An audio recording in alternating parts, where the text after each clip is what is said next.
What is going on, guys? This is Ben here, bringing another Brawl Stars video. I'm really excited for today's episode. We are going to be going over the Brawler's supers in today's video. We're going to be ranking them from worst to first, and we're going to be factoring in the new Brawler Gene super, and then also we're going to be factoring in the newish, soon-to-release Brawler Carl. So the reason why we're factoring Carl in here is because I've had hands-on experience with playing him. We've had the developer build and everything, so I have a good feeling about his super and where it might fall and everything.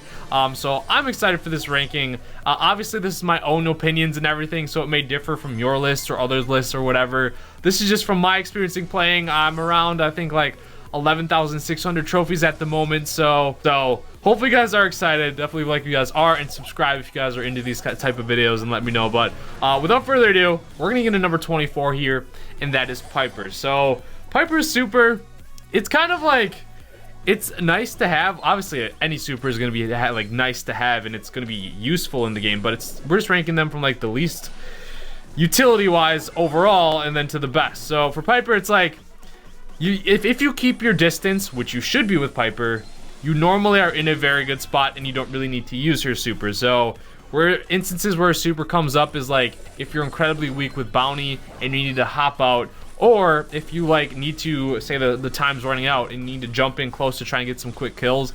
But majority of the time with Piper, if you just back off, keep your distance, you're gonna be in a good spot, and the super is just kind of like a last resort to be able to get the heck out of there. But that's why we have it at number 24. Now number 23, we have Bo's super. The reason for Bo's being this low is for the fact that it can be avoided and it can deal no damage, like at all. So a lot of times you're gonna see Bo throw his super, and you're gonna know exactly where those mines are, and they can be triggered and you can get out. So for that reason, that's why we have Bo. For the fact that you can trigger them when you see them, we have them this low. Now number 22, we have Mortis. So Mortis super, including the star power. Obviously, if you don't have the star power, it might fluctuate these rankings a little bit, but let's assume that maybe you do have the star power. It doesn't change too many supers. It only changes a couple of them, so we'll just go over that at that time when we go through those. But for Mortis, it doesn't change him with the star power or anything. He just has healing with his super, and it's good for sniping. It really is. Like, say someone's really weak and it's super far away, you can kind of snipe them, but it comes into play where it's like you have to line it up, so there's that skill cap there of lining it and being able to hit that far range shot. And it doesn't overall deal a crazy amount of damage. I mean, yeah, it heals him a little bit, increases his survivability, but it's not too game changing. With the changes to Mortis now, with his, like, when you have his star power, when you get the kill, he gets so much regeneration and so much health gain from that. You're not using his super so much to survive anymore. I mean, you still are, but I feel like with Mortis, it's just more about him getting on top of those brawlers and just swiping them down, and then when he kills them, just getting your health back. So obviously a super is useful, but it's on the lower tier because of Mortis, even without a super, is still an incredible brawler and very good. So we have it on the lower end now. And now that's the same kind of with these next two brawlers too. Number 21 is going to be Rico. He does an insane amount of damage. Like, his super is just like added. It's I guess we could say that with like the number 20 brawler, which is Colt too. Like, Rico and Colt, it's like their main attacks are like kind of the same thing, but their supers are just like amplified. So with Rico, there's obviously more shots coming out. It can really save you in a pinch if someone's like charging you or just jumping on top of you, or if it's bounced correctly, this does an insane amount of damage. But it's the same with his main attack. Like, I feel as though it's just like, it's like a winning more effect, where it's like if you're just on point with your main attacks and everything and are able to bounce, you're gonna be fine, and that super is just an added bonus. So there's the same thing with Colt, where if you land your shots, they are devastating and they deal so much damage. It's like his super is mainly used for breaking the walls and or being that finisher attack, but as he is with his main attacks, it's usually good enough. Like, if you're able to land your shots with the main attacks, great. And then it's kind of like that same concept where obviously they're helpful, but it's like they don't change too much of that, like how the brawler plays. Like, the main attacks are sufficient enough and they deal so much damage as it is. So that's why we have their supers a little bit lower. For number 18, these next two were tough to rank too, but we have Primo here, and that is the jump. So with Primo, obviously he's got that short range and he's that tankier brawler and he wants to be up close. So the super does help him fly in and get close to brawlers It is also very good in the Brawl Ball, very good in Brawl Ball, to be able to open up the walls. And with Primo, like, he can dribble with himself too, I guess. With the ball, you can throw it and then jump to it. So the super does have very good use. I just feel like with Brawl Stars, there's so many other good supers ahead of his, and that's why we have it this low. And the same with Bull here. With Bull, you want to get up close. You want to deal that damage. But the super, it's hard to judge sometimes and land right on top of the brawlers. And in Showdown, this actually can hurt you a lot. Where you see it a lot of times when that Showdown circle gets so small, and the Bull just accidentally uses a super, or maybe thought he could kill you, or he whiffs or whatever, and just runs into the gas, and it actually backfires on them and ends up killing them. So that's for that. But it is useful now in Siege too, because he can dive the Ike to get that crazy amount of damage and finish it off. I don't know. It's just so hard to rank these two: the Primo jump and the Bull rush. So let me know your thoughts. Number 16 here, I'm gonna put Dynamite. Now, the one upside with Dynamite super is that it breaks walls and you get it incredibly quick. That is very awesome, but it is hard to hit and it's difficult. I put also Barley at 15. With the changes to Barley, you're more focused on dealing damage with your main attacks now. Like, Barley used to have that incredible super where it had so much burst because your poison piles would like stack the damage, and you could deal so much heist damage to the safe. Now they basically remove the stacking on his super and everything, so it doesn't deal a whole lot of damage. It's mainly used for zoning, and since it's not as great as it once was, we kind of put these two in the middle of the pack. Now Dynamite's, like I said, you get really fast, can break the walls. It's more of the fact about hitting it. And his main attacks deal so much damage as it is, so that's why we have it on there. But Barley, same stance, where it's like they change his super, and it seems like they're trying to make Barley more focused on just landing those main attacks and everything. So I feel like it's a good spot for him. So number 14 here, we're gonna have the new unreleased but soon to release Brawler Carl. Yeah, I've had a lot of chance to play with him in the developer build and everything, so I feel confident that he's like a middle of the pack super. It may be a little bit higher with the fact that he has so much movement speed with it, because there's two main uses obviously you're going to use with this super. It's one, the most obvious, to deal a ton of damage, because his super, if you can just stand on top of someone and just spin on them, it's great. But the other use that it can be used for is that burst of movement speed, which is either to catch up to a brawler, or in some instances you can use it to escape. Well, this Jessie could destroy me. Oh my god. Oh my goodness, man. Ooh! Get me out of there. Like, if you guys watched the 1v1 where I was playing with Ray, I was pretty much trapped between a Jessie and Ray using his super to catch up to me in Showdown, and I used my super, split the difference, and got out and survived and was able to heal up. Ended up winning the match. So it's with that movement speed being the highest movement speed for that short duration of time in the game, it may move up the ranks a little bit here. So this is just a tentative rank here. I think it's middle of the pack at the moment. Now, if it had some sort of like, where you guys know when Daryl uses his super with that star power, he gets that shielding. Now, if Carl received that, where he gets some sort of shield while using his super, it would fly up the rankings. But for now, I feel like it's good because he can still be taken out while spinning and everything. But that movement speed is nice, and so is that spin. Number 13 here, we have one of the first healer brawlers, or the support brawlers, or the gem carrier brawlers, and it is Poco. This burst heal is amazing. It literally can keep brawlers alive and working. Now, the one downside with the Poco super though is it takes him a while to get. So it is very impactful when he has it, but it takes him like, I wish he could get it more, because it's super useful. But I feel like this is a good spot for it with how impactful it can be in keeping brawlers alive, letting them to continue to fight. But I feel like this is a good spot. So number 12, we have, oh my gosh, I almost just tripped on my chair there. We have Gene. Gene is a very impactful super, but it is hard to land. They increased the range on it. It can actually break walls now, so that's very useful for the Brawl Ball. It's very good in Gem Grab because it can. Gene super does not care about walls anymore. And I thought this change was gonna make Gene a lot more broken than Well, he was never broken before. He was just he was like very average before. But I thought this change to a super where he can grab through walls was gonna make him like incredible. And honestly, it's not making him that crazy. Like, it's still hard to land his super. He does charge it a little bit faster. He can break walls with it now, but it's still like hard to hit. And it is very impactful when you land it. Like, say you drag that gem carrier that has 10 gems or whatever. Or say you drag a high bounty target right to you and you take him out and it puts you in the lead. Or let's say you drag a brawler that has the ball in Brawl Ball or whatever. So, it's good. But I feel like this is a good spot for it right now. I'm still kind of processing the changes because obviously we just got those balance changes not too long ago. So I'm still kind of digesting those a little bit. So I feel like it's a good spot. Number 11. I wanted to rank this higher, I really did, but there was a lot other supers that I loved a lot more. And number 11 here is Spike. It has dual purposes once you get the star power. A very good zoning super. If people get stuck in that slow movement speed is annoying. Can slow him down. Now if you have that star power, it heals himself up too. Oh my gosh, it's awesome. So like, you just get that added purpose. You get a lot of value with this. It has to be one of the, it's definitely top. It's definitely one of the top supers. So we have him up here for that reason. Now number 10, one of my favorite brawlers, and I think this super is underrated by a lot of people. It is Nita's bear.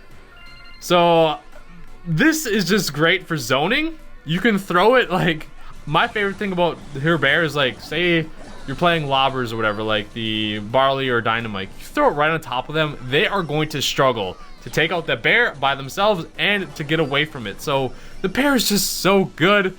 It literally backs people off. It gives you opportunity to like regain control of the map. Not even like your star power isn't even really relevant. It's just the bear itself is an annoyance to deal with. And if you throw it on like a brawler that has a low damage output, like say like a Poco or like a Piper up close, they're gonna struggle. And it's very good against Mortis as well, because Mortis, either way, he's either gonna take damage or he's gonna have to run away from the bear. So I really love the bear just for the tactics of what you can use it for. You can surprise people with it.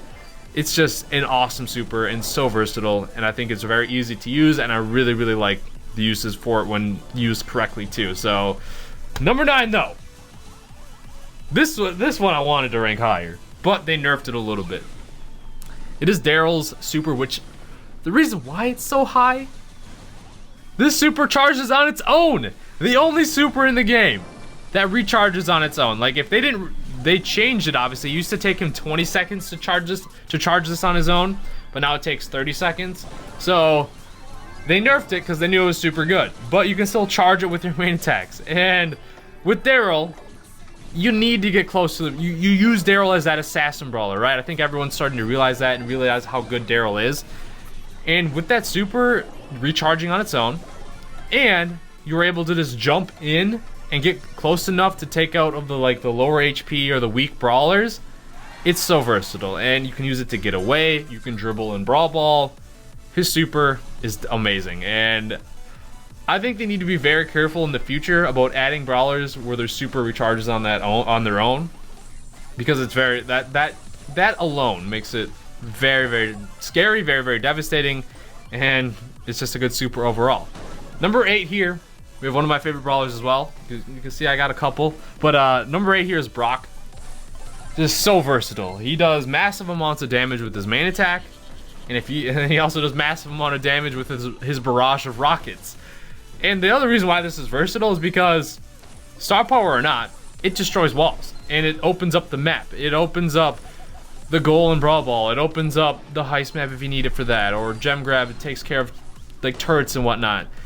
He also is just, if you get someone caught in that super, it's gonna deal so much damage. So I think Brock is pretty self-explanatory. Obviously there's a little bit more high skill cap because you have to predict where their brawlers are going, and his main attacks too, but still very awesome super. Now number 7 is Penny. Her super literally makes her a very good brawler. Her mortar is ridiculous. The range on the mortar, the damage of the mortar, it's just insane. Like, you can literally get shot off, like, you know, on your viewing screen how sometimes you may not even see a mortar, but all of a sudden, hey, a mortar comes raining down on you and you didn't even know a mortar was placed. Just the range on the mortar and the amount of damage, it makes it one of the best supers in the game. So good. And that's why we have the other turret as well. Brawler is going to be Jessie. Her turret is just annoying. Now, it's not as bad when she doesn't have her star power. So if she doesn't have her star power, we might bump this down a few ranks. But man, oh man. The annoyance factor of when you're trying to tear down her turret or shoot down her turret and she just keeps shooting it, healing it up, and you're like, oh my gosh, this is annoying. So Jessie's super, just for the control factor, the annoyance factor, the fact that she can heal it up on with her shot, and also her shot bounces off her turret so it may hit you or your teammates. It's so good. And now, like I said, with no star power, you might bump this down, but definitely a very solid one. On number 5, I kind of wanted to rank this a little higher, but I feel like the other top 4 are just so good. But this number 5 is Shelly. Her super is ridiculous, man. Like, I just keep going back to this in my videos, but I saw on Twitter, like, I think it was Chief Pat or someone who posted, it was like a 14 power cube bowl versus a 1 power cube Shelly. Shelly has super. Bull doesn't, up close obviously doesn't need anything, but Bull running into the Shelly, boom, supers him, boom, supers him again. Like, you can super stack with it. You can deal so much damage. The power level 1 Shelly beat the power level 14 Bull. That's crazy. Not to mention, her super breaks the walls. Ready factors there and good in Brawl Ball, good in all the other things. If you have the star power, it slows them for that super long duration of time, which is actually comes into play a lot. So the reason why Shelly's super, I guess, is up here is because just the amount of damage it does up close and how fast you can get it. Now, number 4 is Pam. Her turret is the essence of control. Now, Pam is just, I don't know, I feel like she's really strong. They did tone her down a little bit, but I feel like doesn't matter. She's still super strong. And this turret is just so nice because with Poco, I don't know, I'm still up in the air which one I like better. But usefulness, Pam's turret, you have to take care of it, otherwise the enemy team is just gonna get that constant heal. Just keeps healing, keeps healing, keeps healing. It helps Pam, it helps her teammate. So this super is just crazy for sustain.